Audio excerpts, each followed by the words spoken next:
siapa itu pahlawan? Setelah ini, kita akan membahas bersama-sama ya.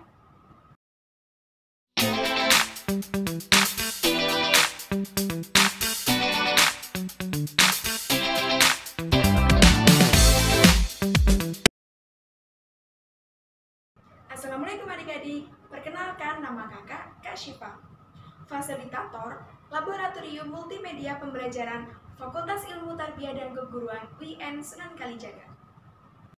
Hari ini adik-adik belajar sama Kak Syifa ya. Ada yang tahu nggak hari ini mau belajar tentang apa? Ya, hari ini kita akan belajar tentang tematik terpadu kelas 4, tema 5 tentang perjuangan para pahlawan. Halo adik-adik, bertemu lagi bersama Kak Syifa. Kakak mau tanya nih, siapa yang di sini suka membantu orang lain? Kalian tahu nggak sih, menolong seseorang yang sedang membutuhkan kita adalah salah satu bentuk kita menghargai para pahlawan karena kita bisa menghormati mereka. Apalagi kalau kita menghormati orang yang lebih tua dari kita. Siapa yang di sini suka menjenguk temannya yang sedang sakit? Nah, menjenguk teman yang sedang sakit adalah suatu hal yang sangat baik karena kita bisa memberikan semangat kepada dia yang sedang sakit agar cepat sembuh dan tidak mudah menyerah. Bagaimana sih perjuangan para tokoh di masa kerajaan Hindu, Buddha, dan Islam? Dan bagaimana sih sikap kepahlawanan mereka? Raja Purnawarman sangat memperhatikan kesejahteraan rakyatnya. Sebagai wujud kecintaan rakyatnya, kerajaan Tarumanegara kepada Raja Telapak Kakinya diabadikan dalam bentuk prasasti yang dikenal sebagai prasasti Chirateun.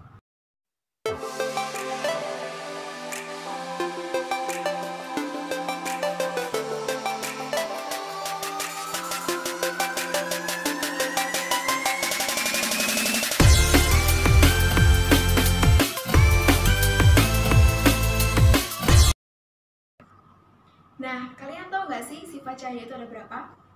Sifat cahaya itu ada 4. Yang pertama, cahaya merambat lurus. Dan yang kedua, cahaya menembus benda bening. Dan yang ketiga, cahaya dapat dipantulkan. Dan yang keempat, cahaya dapat dibiaskan. Kalian tahu nggak sih ini gambar apa?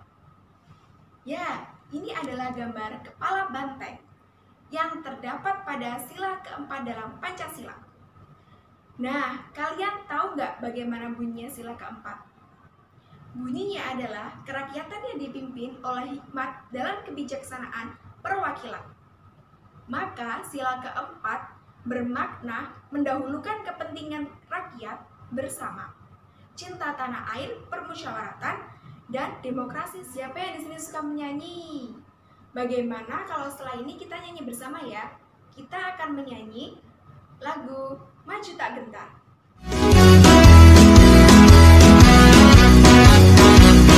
Maju tak gentar, membela yang benar. Maju tak gentar, hak kita diserang. Maju serentak, mengusir penyerang.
dari lagu tersebut? Maksudnya adalah jika kalian ingin mencapai tujuan, berarti kalian harus selalu maju dan jangan mudah menyerah dengan semangat perjuangan yang tinggi. Nah, kalian tahu nggak sih apa itu garis kehidupan? Dan kalian juga pernah nggak sih menemukan garis kehidupan itu dalam kehidupan kalian? Pastinya kalian sudah menemukan ya, tapi mungkin kalian tidak tahu kalau itu yang dinamakan dengan garis kehidupan. Di sini kakak akan memberikan contoh dua tentang garis kehidupan. Yang pertama, seperti gambar tersebut. Gambar ini adalah gambar telapak tangan. Coba diperhatikan baik-baik. Dalam gambar tersebut, di dalamnya itu terdapat garis. Di telapak garis itu terdapat garis. Nah, itu yang dinamakan dengan garis kehidupan. Dan contoh yang kedua yaitu gambar daun. Coba dilihat, pasti dalam gambar daun itu terdapat garis. Dan itu juga dinamakan dengan garis kehidupan. Sekarang kalian tahu kan apa itu garis kehidupan? Kita sebagai makhluk sosial harus membantu satu sama lain dong tentunya. Nah, contohnya seperti gambar tersebut. Nah, gambar di sini dijelaskan seseorang yang sedang memberikan pertolongan kepada orang lain yang sedang memar. Dan tentunya sang penolong harus memberikan pertolongan atau pengobatan memar yang baik. Nah, pengobatan memar yang baik itu ada 3. Yang pertama, kompres di bagian yang memar. Dan yang kedua, jika terjadi pendarahan, kompres di bagian tersebut supaya darahnya bisa lancar. Dan yang ketiga, setiap 3 jam sekali, ulangi pengompresan dengan menggunakan air bersih atau kain bersih yang dicelupkan ke dalam air dingin. Nah, sekarang kalian menceritakan pengalaman melakukan pengobatan luka memar ke dalam bentuk tulisan ya. Membantu teman yang terluka adalah cerminan dari sikap kepahlawanan. Kakak mau tanya nih, siapa yang di sini pernah membuat cakram warna? Kalian bisa membuktikannya bahwa cahaya putih dari matahari terdiri dari 7 warna dengan membuat cakram warna. Nah, cara membuat cakram warna yang pertama, potong kertas membentuk lingkaran, lalu warnai kertas dengan 7 warna pelangi yang berbeda. Setelah itu, putar kertas dengan kecepatan tinggi dan amati hasilnya.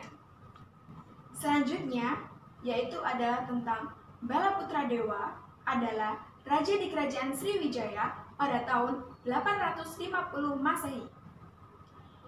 Ia berjuang membangun armada laut yang kuat yang bertujuan untuk Sriwijaya menjadi aman agar menjadi kerajaan yang besar dan makmur.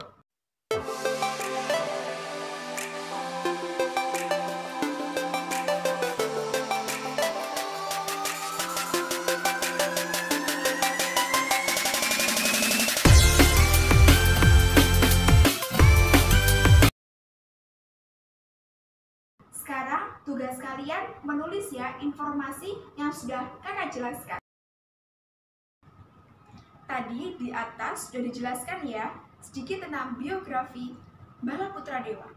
Sekarang kita mencari sikap yang berkaitan dengan nilai Pancasila.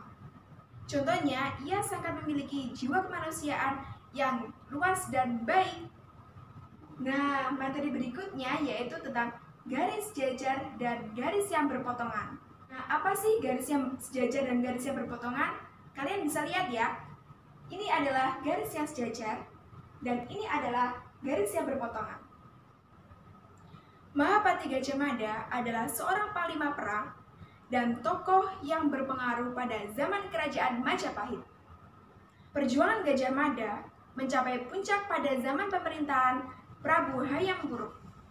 Pada saat itulah Majapahit mencapai masa kejayaan. Daerah Majapahit hampir sama luasnya dengan Indonesia. Dan Candi Penataran adalah salah satu bukti peranan Majapahit pada saat itu. Nah, adik-adik, sekarang kita bernyanyi Maju Tak Gentar ya. Dan apa sih manfaat kita menyanyi itu?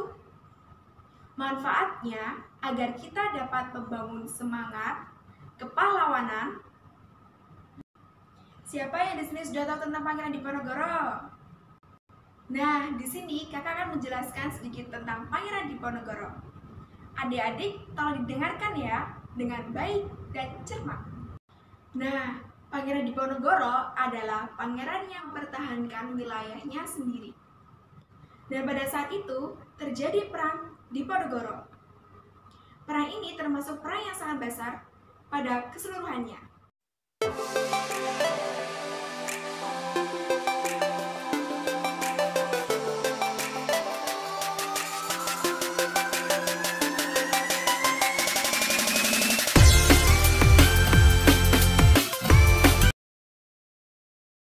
Nah, sekarang gantian kalian ya yang mendiskusikannya dengan teman-teman kelompok.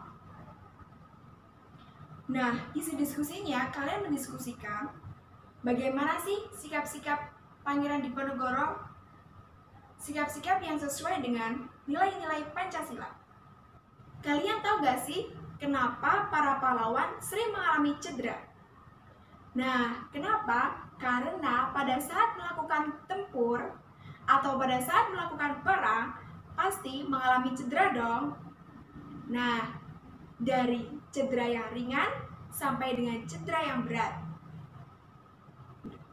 Nah, tadi di depan sudah dijelaskan kan bagaimana sih cara menanggulangi orang yang memar? Sekarang kalian mencari ya bagaimana sih cara menanggulangi orang yang sedang cedera. Sekarang kita lihat ya, di sini ada Sultan Hasanuddin dan juga Cut Nyak. Dan tugas kalian adalah mencari informasi tentang kedua pahlawan tersebut. Nah, itu tadi sedikit penjelasan ya, bagaimana sih perjuangan para pahlawan dan siapa sih para pahlawan. Semoga bermanfaat ya buat adik-adik. Adik-adik, sekian dari Kak Syifa. Kurang lebihnya, mohon maaf yang sebesar-besarnya. Wassalamualaikum warahmatullahi wabarakatuh.